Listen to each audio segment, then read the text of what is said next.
Chairman Tehreek Insaf Imran Khan کو family اور وکلا سے ملنے کی اجازت اور بنیادی سہولیات پر چیف جسٹس عامر فاروق کا نیم حکیمانہ فیصلہ۔ توشہ خانہ ٹرائل کیس کو روشنی سے تیز رفتار سے چلانے والی عدالتیں ملک کے سابق وزیر اعظم سب سے بڑے لیڈر کو بنیادی سہولیات دینے کے لیے کچھوے کی چال چل رہی ہیں۔ تحریک انصاف کے وکلا نے ہفتہ پہلے درخواست دی تھی، جس کا فیصلہ کل آنے کے بجائے آج تاخیر سے آیا۔ عمران خان کو وکلا اور فیملی سے ملنے کی اجازت جیل سپرنٹینڈنٹ سے مشروط، گھر سے کھانا اور اڈیالہ جیل منتقلی کا فیصلہ اگلے ہفتے پر چھوڑ دیا گیا۔ جیل میں قوم کے لیڈر کی جان کو خطرہ، مگر چیف جسٹس اسلام آباد ہائی کورٹ کی ٹال مٹول جاری۔ تحریک انصاف کے رہنما فاروق حبیب نے ٹویٹ کیا کہ عمران خان کے کھانے میں سلو پوائزننگ کا شدید خدشہ موجود ہے۔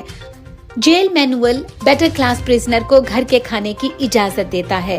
گھر کے کھانے سے متعلق درخواست کا التوا اگلے ہفتے تک غیر ضروری ہے۔ عمران خان کی جان کی گارنٹی کیا چیف جسٹس صاحب دیتے ہیں؟ کرپشن پر سزا یافتہ نواز شریف جب جیل میں تھے، اسلام آباد ہائی کورٹ نے کہا تھا نواز شریف کی جان کی گارنٹی کیا وفاقی حکومت دیتی ہے؟ اگر ان کو کچھ ہوا تو اس کی ذمہ دار وفاقی حکومت ہوگی۔ عمران خان صاحب کا دوران قید اسلام اور قرآن پاک کا مطالعہ۔ چیئرمین تحریک انصاف عمران خان کے وکلا نے اسلام آباد ہائی کورٹ میں عمران خان کے لیے جائے نماز اور قرآن مجید کا ترجمہ پڑھنے کی درخواست بھی کی تھی، جو آج ہائی کورٹ نے منظور کرتے ہوئے اجازت دے دی۔ عمران خان نے بنی گالہ سے بھی اسلام کے مطالعے کی مختلف کتب منگوائیں۔ شہریار آفریدی کی رہائی کے باوجود گرفتاری کا معاملہ۔ شہریار آفریدی کو 3 MPO کے تحت کیوں گرفتار کیا گیا؟ ڈی سی اسلام آباد منگل تک جواب دیں۔ اسلام آباد ہائی کورٹ نے تحریری حکم نامہ جاری کر دیا۔ شہریار آفریدی پہلے بھی رہا ہوئے، مگر ہر بار دوبارہ غیر قانونی طور پر گرفتار کر لیے گئے۔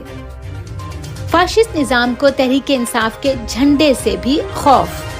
فاشسٹ نظام 14 اگست کے موقع پر بھی اپنی فسطائیت بند نہیں کر رہا، بلکہ مزید بڑھا چکا ہے۔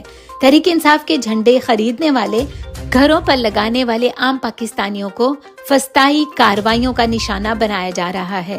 جھنڈے بیچنے والے سٹالز پر بھی تحریک انصاف کے جھنڈے غائب کیے جا رہے ہیں، مگر اس کے باوجود عوام پاکستانی پرچم اور تحریک انصاف کے پرچم سے اپنی محبت کا اظہار کر رہے ہیں۔ پولیس کی نااہلی اور بدنیتی کی سزا تحریک انصاف کی خواتین کو دی جا رہی ہے۔ خدیجہ شاہ، صنم جاوید، عالیہ حمزہ، روبینہ خان، فرزانہ سرور، طیبہ امبرین، سمیہ اسد، افشاں طارق کے جوڈیشل ریمانڈ میں مزید 14 دن کی توسیع کر دی گئی۔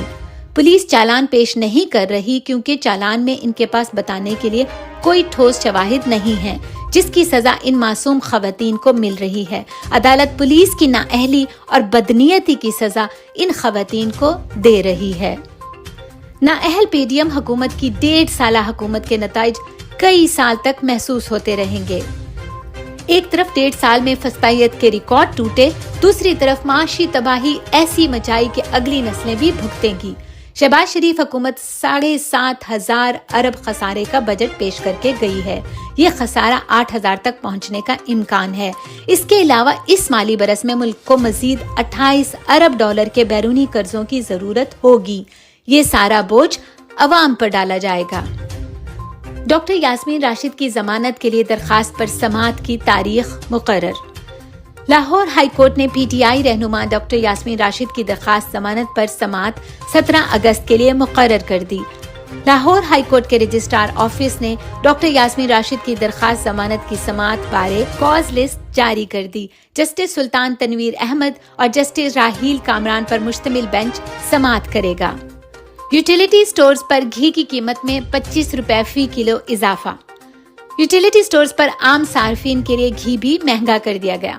یوٹیلیٹی سٹورز کارپوریشن کے نوٹیفیکیشن کے مطابق گھی کی فی کلو قیمت میں 25 روپے کا اضافہ کر دیا گیا ہے، جس کے بعد گھی کی فی کلو قیمت 398 روپے سے بڑھا کر 423 روپے ہو گئی ہے۔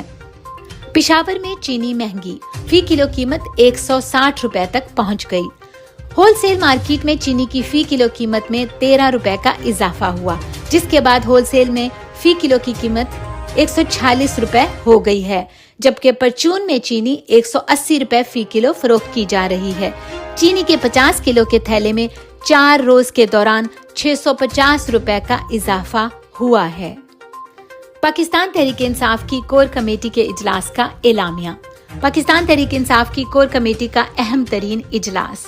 چیئرمین پاکستان تحریک انصاف عمران خان کی اٹک سے اڈیالہ جیل منتقلی اور انہیں گھر کا کھانا فراہم کرنے کے حوالے سے عدالتی فیصلے میں التوا پر نہایت مایوسی اور شدید افسوس کا اظہار۔ چیئرمین عمران خان کی درخواست ضمانت کی سماعت پر غیر ضروری اور بلا وجہ تاخیر پر بھی گہری تشویش کا اظہار۔ چیئرمین عمران خان کی صحت و سلامتی خصوصاً ان کی جان کو لاحق خطرات پر سنجیدگی کا مظاہرہ نہ کرنے کی شدید مذمت۔ ملکی عدالتی بدترین اور روزانہ کی بنیاد پر ٹرائل کے نتیجے میں ایک متنازع فیصلے کے ذریعے سابق وزیر اعظم کو قید میں ڈالا گیا۔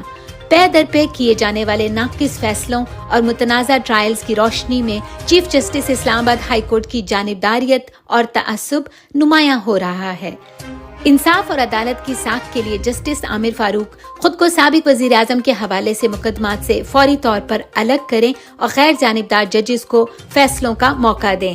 کور کمیٹی کی جانب سے چیئرمین عمران خان کی خصوصی ہدایت پر یوم آزادی کی جشن کی تیاریوں میں مصروف تحریک انصاف کے کارکنان کے خلاف کریک ڈاؤن کے نئے سلسلے کی شدید مذمت۔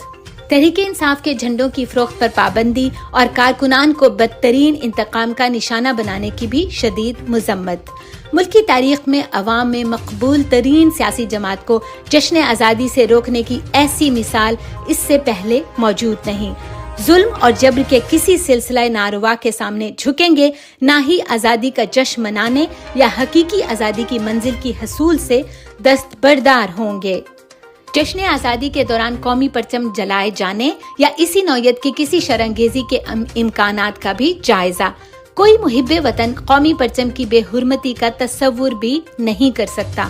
کارکنان چیئرمین عمران خان کی خصوصی ہدایت پر جشن آزادی مناتے ہوئے شرانگیزوں پر نگاہ اور ان سے اپنی صفوں کو پاک رکھیں۔ اگر کسی شخص کو قومی پرچم کو جلانے یا اس کی بے حرمتی کرتا دیکھیں تو قومی فریضے کے تحت اسے پکڑ کر پولیس کے حوالے کریں۔ اجلاس میں خیبر پختونخوا میں نگران حکومت کے نام پر رچائے گئے تماشے کا بھی مفصل جائزہ۔